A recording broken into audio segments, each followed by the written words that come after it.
All right, folks, so today I'm going to talk to you about a topic that I'm extremely passionate about, and that is the truth behind the plastic surgery and facial plastic and aesthetic industry. And really, today we're going to peel back the curtain. Some of this stuff is not going to be too pretty, but it's probably one of the most insightful and important videos that you're going to watch, and it's going to put you in a position where you'll be better equipped to make good decisions for yourself and on your behalf. So stay tuned, we're gonna get right into it.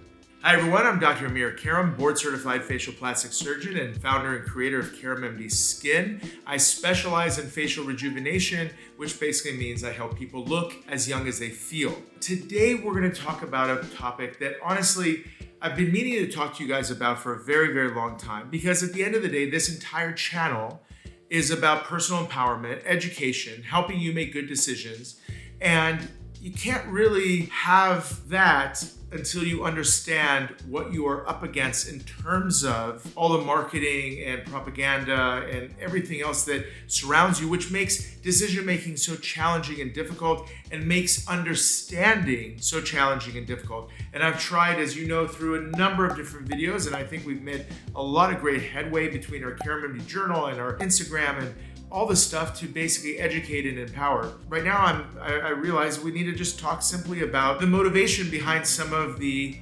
claims and stories that you hear, and not always in your best interest, right? Let's just be honest for a second and look at this together. You, at the end of it, will make your own decisions, and I know I'm going to be talking about some sensitive issues. I'm very mindful of this, by the way. I'm not trying to throw anyone under the bus or speak negatively, but I do think when you hear the perspective that I have, I think you will agree. And I think anyone who raises their hand and say, hey, that wasn't nice or whatever it was, if they're not practicing this way and they're practicing in an ethical and good way, well, they have nothing to worry about. If they're not, then it's time to put a mirror in front of yourself and recognize your role as a physician, as a healer, as a person who's being put in a position of trust and authority, and ultimately given the opportunity as well as the privilege of caring for others. Right? So this is the basics of it. So let's break it down for a moment.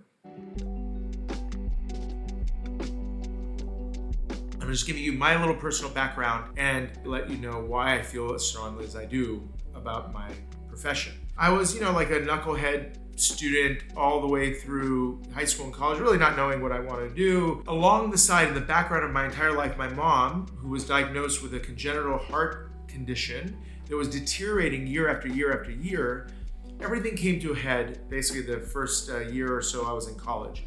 What I mean by that is she was touch and go constantly. We spent basically a month out of every single year at the Texas Heart Institute in Houston. And finally, she got to a point where no doctor could do anything for her, and she was just deteriorating. At a point where I was, like I said, in the first year of college, I still had no real idea of what I wanted to do with my life.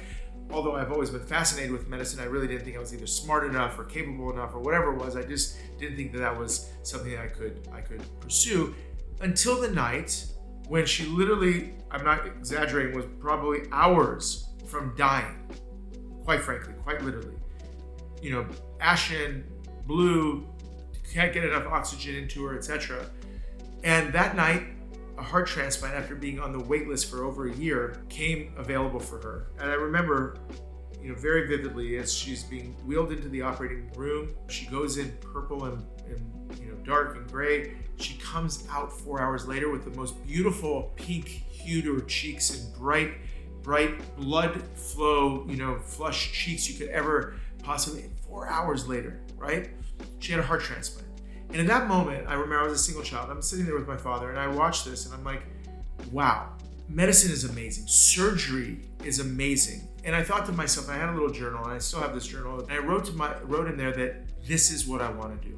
I want to basically help others. I want to basically improve lives, save lives, whatever. Immediately went and changed all my courses and went this whole pre-med route, and there we go. The rest is history. However, you might say to yourself, well, how did you end up in facial plastic surgery? Well, I thought for sure, when I entered medical school, which is 4 years after this point, I thought for sure I was going in as a heart, on the path to becoming a heart surgeon. Even though all the heart surgeons told me that, the field of heart surgery is completely changing, and, the cardiologists are doing everything through non-invasive techniques, and that really isn't going to be what you see now, and you really shouldn't go into it. Anyways, first year of medical school, I discovered facial plastic surgery through a lecture that was being given. At that time, you got to remember, this is like, God, what was it? Mid 90s. It was not a popular field. It was not what you see today where everyone's like doing all these procedures and treatments and talking about it.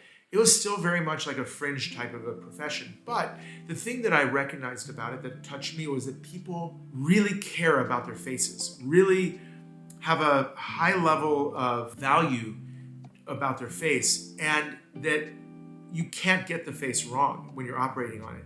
Plus, there's a creative side of me that I always recognized was there that I never thought it would come out professionally. But then I realized, wow, facial plastic surgery, I could be creative and highly technical, and people really depend on me to be like literally 100% on and perfect for them to be able to deliver the results that they need, because you can't screw around with the face and get away with it.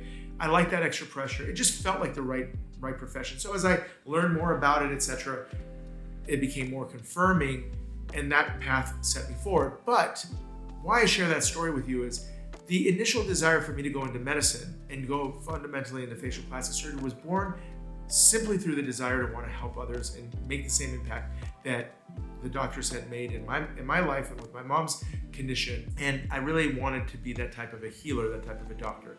And what I feel is like the right reasons and intentions to go into medicine in the first place. What's fascinating is every aspect of medicine functions through the Hippocratic Oath. First, do no harm. Patient comes to you, you provide them with the best diagnosis, followed by the best treatment options to solve their particular issues. And the patient trusts us, right? They trust you.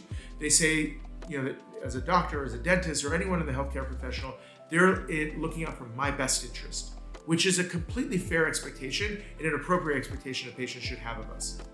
Now, the industry as a whole is different than regular medicine in the sense that you're able to collect fees for the service you do. So there's a cash component involved in this, unlike other aspects of medicine where it's all through insurance, etc. And it's regulated, and you can't put a person who doesn't need heart surgery through heart surgery, for example. You can't put a person who doesn't need a septoplasty through septoplasty, because guess what? If you BS the diagnosis and BS the treatment and bill the insurance, well, you literally could go to jail for that. Like, there's hardcore regulations around it. But suddenly you're in the aesthetic industry, the cosmetic industry, there's no regulation. There's no one who says to you, hey, if you tell somebody, their skin doesn't need this laser, that if you do this laser and it was not done for the right indications, you're gonna get in trouble for that. Happens all the time. People get told hey, by the way, let's put a bunch of filler in your cheek, try to lift your jawline and make you look, 30 again. Anyone who's been doing it long enough knows for a fact that doesn't work. Simply do. It didn't take me that long after doing fillers and things like that for half my career that I realized at a certain point that, putting fillers in these places isn't making people look younger. It just isn't working. Yeah, I charged for it. Yeah, I made a lot of money doing fillers and stuff. But as soon as I realized that wasn't adding up to the change that they were paying me to do, I stopped doing it. I never included certain types of treatments in the office until I knew for a fact that they worked. My personal approach with deciding whether a new technology should be included in my practice comes down to two basic questions. First, I let it sit on the market for 2 or 3 years so that we can realize if this is a fad or if it's a legitimate treatment. By 2 or 3 years, because there's enough consumer sentiment, there's also enough experience in the providers, and if you are in the inside and you talk to your colleagues from different parts of the country and say, hey guys, does this work? Does Ultherapy work? Does Morpheus work? Does Thermage work? They're gonna tell me very honestly if it works or doesn't work. There's no skin off their back when we're friends and colleagues, and so they tell me, and that's how I decide, number one, whether something is effective through other people's experiences. Second, it comes down to a basic perspective, and this is my principle that has guided me for the last 20 years. If it's not good enough for my family, my wife, my mom, my sister, whoever, then it's not good enough for my patient. Because I'm not gonna participate in an exchange, your trust and your money, for my service and judgment that's off, right? These two things have to be lined up. You have to expect a certain result that I explained to you that you're going to get, and then you have to you have to trust in that, and I have to deliver on that trust and meet your expectations if I'm going to get paid for it. So the bottom line is I've always been very careful about the things that we include into our practice in our office. Anyone who's ever worked for me recognizes that and understands that we don't jump on these huge marketing, bandwagons. You got to remember also, as a facial plastic surgeon, I don't have to do these procedures. I can hire nurse practitioners and PAs and nurses to do the procedures while I operate. So if you're sitting here saying, well, of course you feel this way, you're a surgeon. Well, yeah, I'm a surgeon. That gives me the opportunity to leverage my degree and my expertise, and being able to literally hire other people to do certain surgeries and procedures that I don't need to do, that they can do on their own. All the lasers and all the non-surgical things they can do. So if I was a businessman, if that's how I was viewing this process, then I would literally open up 2 or 3 different medical spas all over the place in San Diego, and then start expanding everywhere, leverage my reputation, leverage my name, and start raking in huge sums of money on non-surgical procedures, etc. Right? I mean, that's what you would do if you're driven by the financial aspects of it. But if you're driven by trying to make good decisions for people, then you can't let yourself go there, right? You just can't. This is the foundation. I'm just giving you the background. And here's what you need to know as a consumer, that not everyone feels the way I feel about it. It might surprise you, it might sadden you, it might offend somebody. And I'm obviously not going to name anyone here, or name, whatever. I'm not even going to give you like what percentage of people feel this way or that way, but simply this, that you got to go into things understanding that it's not always what it seems to be, because we have industry inside consultants, you have pharmaceutical reps, you have device reps, and you have the motivation of the individual who decided to go into an aesthetic profession. Maybe they're a family medicine doctor, maybe they're an emergency rep, maybe they're a reconstructive plastic surgeon, who knows, and then they said, hey, I'm going to do some of this aesthetic stuff on the side, make some extra money doing it. But they don't necessarily view you the way you deserve to be viewed, which is, let's just be very honest about this. When it comes to rejuvenation and anti-aging, the aging process sucks. It's emotionally hard. I've gone through it with literally thousands of my own patients. Obviously, I'm going through it. I mean, I'm 50 now. I'm seeing changes in myself. But my wife, who's obviously near and dear to me, started seeing these changes in her late 40s and early 50s. And at 52, I just did a vertical restore on her. Keep in mind, what I didn't do up until this point was I didn't do threads. I didn't send her for thermogenol therapy and Morpheus 8. I didn't send her for non-surgical treatments. I didn't pack her face with fillers. If they worked, why wouldn't I do those things? It's my wife. I want her to look as good as she feels, and I want her to buy as much time between the time that she's like bothered by the aging changes and has to have a surgical remedy for the approach. I would do those things, right? I mean, it would be natural that I would do those things. But the fact that I didn't do those things is simply because they don't work. And everything that we do has a risk associated with it. There are problems that happen as a result of threads. There are problems that happen as a result of fillers. There are problems that I've talked about, and I've talked about all these on different videos. I've talked about how certain procedures can age you. Energy devices can actually thin the skin and the fat and actually age you. And fillers, I've done a number of videos on it. I've actually explained these in detail individually. But the point is, like the old economic saying goes, there ain't no such thing as a free lunch. You can't have one of these procedures for free. Whether you're paying for it through cash, you're paying for it through risk, there is an exchange going on, and it better be in your best interest, right? You have to choose what you want to get done. So you got to make sure it's in your best interest. So you got to remember that when you walk into any practice, any office, you're kind of on your own to make sure that you're getting the right advice in this industry, right? It's unfortunate, but it's true. Unless you totally trust, and there's so many amazing, ethical, caring practitioners in our profession, and then there's the side that are not. Here's some signs. If your practitioner is telling you, no, you don't need this. No, this doesn't work for you. You better, not do this, instead do that. And even though what they are offering you, they don't offer it in their practice, they're sending you somewhere else to do it. These are signs of somebody looking out for your best interests. Here's a story that highlights when it's not. So I had a 65-year-old patient. I'll never forget her. Her name is Dottie, one of my earlier patients in my practice. And she came to me. She was 65 years old, wanting to get ready to retire and wanted to look her best during her retirement. And she had heaviness in her jowls and heavy neck and coarse skin, coarse lines and wrinkles. She came to me and it was obvious. You need a facelift and you need CO2 laser resurfacing. It was very clear. There's no question about it. So we scheduled for those things. And then her husband calls me, nights before her surgery. She's like, Dr. Karam, I need to really, ask you an honest question. Dottie has been through literally 5 years of like runaround treatments, from like IPLs to lasers to this, that, and the other thing, all these different things. None of it has worked. We're down $7,000 worth of these treatments. I really just want to make sure she gets it right this time. It's so important to her. She's so bothered by these physical changes, and she's really so looking forward to looking better so she can feel better about these things as we head into retirement, that I want you to promise me that this isn't going to be one of those BS type of like situations. I told him, I said, look, I'm so sorry that this has happened, but this is going to correct your wife's concerns. And it dawned on me. I was literally like a year or two into practice, maybe the first year actually. It dawned on me how unfortunate and quite frankly disgusting it is, because anyone who would look at Dottie and suggest IPL would help her, or suggest filler would help her, or suggest, Botox and, this and that would help her, is straight lying through their teeth. It's as simple as that. There's just no way anyone would ever think that would help her. But she's in their office.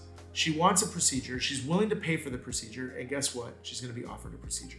This happens too often. I'm sure many of you who are watching this have been exposed to this and have experienced this and maybe even, fallen for this. But here's the deal. Channels like mine, journals like the CaramMD journal that I write, is literally here for you to learn and continue to be empowered and understand the pros and cons of various procedures, etc. Then you're like, oh, Dr. Karam, all you ever say is for laxity, you need a facelift or a vertical restore. Okay, I do say that because that's the truth. 100% the truth. If you can't do it, it's not in your budget to do it, well, why do anything then? Why would you waste your money on things that don't work? I never understood this. Like, I'm telling you, you need a facelift if you have jowls and sagging neck, right? You either do it or don't do it. I mean, it's not life or death. And if you don't have the financial resources, for example, to do it, obviously there's surgeons that charge all different prices for their services. So let's just say you find a great surgeon, charges something you can afford, then you should do it. If you can't find a surgeon that you really, really like, that you trust, and you can't afford it, why would you want to waste the money that you do have on threads and lasers and this and that and the other thing to try to fix your sagging jowls and neck, when those things aren't going to work? All you're doing is taking money out of your pocket and putting it in the pocket of the person who's delivering those treatments with no benefit on the other end. At the very least, if you pay somebody to do a proper, high quality facelift, well, yeah, it might be expensive, it might be this, but in return, you're getting what you paid for. Your jowls will be gone, neck will be a lot better, etc. Nothing will be perfect, so don't confuse, a lot better it'll be a ton better, as you see in all the before and afters that we share and show out there. None of them are perfect, but they're a ton better, and everyone's, generally speaking, can appreciate that and enjoy that if they're reasonably minded. There's no question about that. So bottom line is, yeah, I say these things, I give you kind of direct paths. Sagging is this, skin is that. Why? Because it's not that complicated. The story isn't even remotely complicated. Sagging is treated by surgery, period. Skin is something that you control. It's managed through the use of sun protection, and it's the use of the proper active ingredients, using the right combination and the right frequency. And that's really, at the end of the day, why I developed the trifecta, to help people who can't necessarily have surgery for laxity, but at least you can enjoy improvements in your skin, because skin and shape are literally two sides of the young looking face, right? At the end of the day, young looking people have young looking skin, and they have young looking facial shape.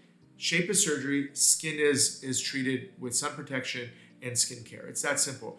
So where does like lasers and all that? Well, lasers and I've done a number of videos explaining where lasers fit into this picture. They have a place in it to improve skin. They're a tool that you use for certain conditions in the skin, but they're not the global tool that you would use to fix all your anti-aging problems. And certainly devices at this time have literally no place. No place. My opinion, take it or leave it, no place in the continuum. So if somebody's telling you, hey, I can improve your jowls and neck laxity with this, this device, have them show you 10 consecutive outcomes, of patients who've had it. Speak to some, call them, talk to them before you spend a penny, right? You gotta know, you gotta understand if it works or not before you're gonna commit to it. So bottom line is, be wary that this is the landscape that you're in. Be wary of the advice and direction you're gonna get. and ultimately be in a position that you're advocating for yourself and you understand and you're informed the treatment paths and the pros and cons of each of the tools that are in this toolbox. And like I said, this channel is here to help you navigate that entire process. As I've been in this field for literally almost 20 years, I can completely understand how much it sucks to age and no longer look as young as you feel. It's a real deal. I hear it every single day. So I'm with you, I understand it. Love to hear what you think about this, whether you agree with me or disagree with me. It's good for all of us to collectively learn from one another's experiences, etc. And if you had some of those experiences, I'd love for you to share. And you know, at the end of the day, just recognize the fact that you are capable of making solid decisions, and the standard that we all as an industry should have is we put the patient's best interests first. First, do no harm, diagnose the problem, and give the proper treatments that will address that diagnostic condition. Aging is a diagnostic condition. It has real physical manifestations, has emotional manifestations, and at the end of the day, as professionals who are put in that position, who are qualified to help, that's what we should do, is basically be helping and not giving people, you know, full circle runarounds that benefit us more than they benefit the patient. The benefit should be greater to the patient than it should be to us. And that's a standard, and that's a fair standard. And I hope that, you know, this expectation, the standard, gets this disseminated. In fact, any single time I speak to my colleagues at the conferences that I get asked to speak at, books that I've written, chapters that I've written, etc., always starts with this perspective. It always starts with this point of view that, you know what, folks, this is something as professionals we always have to, you know, keep in our mind and go forward. And I've literally ousted any consultant or any rep or any person who comes to my office and tries to, you know, sell us stuff that basically we know that doesn't work. In fact, it's rare that any rep has ever been allowed to offer lunch or dinner or whatever to my team and staff. It's just one of those things that my team knows, like, we're not engaging there. We're not going to get influenced, and we're not going to play that game where we feel like, you know, the typical, you know, pharmaceutical rep game situation. And those are hard lines that we do to basically keep ourselves from ever being in a position where we start to believe something that isn't true. This is a very kind of deep, somewhat philosophical video, but I think it's a really important one. It's one that I hope you share with some friends and family. Let's get the word out. If you haven't already, make sure you subscribe to this channel. If you love this kind of content, I've got topics brewing every single week on a number of different facial and skin rejuvenation topics. Sign up for our newsletter, which will come to your email every single week. Like I said, let's get down and dirty into the comments in the below, so we can really learn from each other's experiences. I hope you enjoy this. I'm always grateful for your attention and grateful for this community that we're building together. Until next time, Dr. Amir Karim.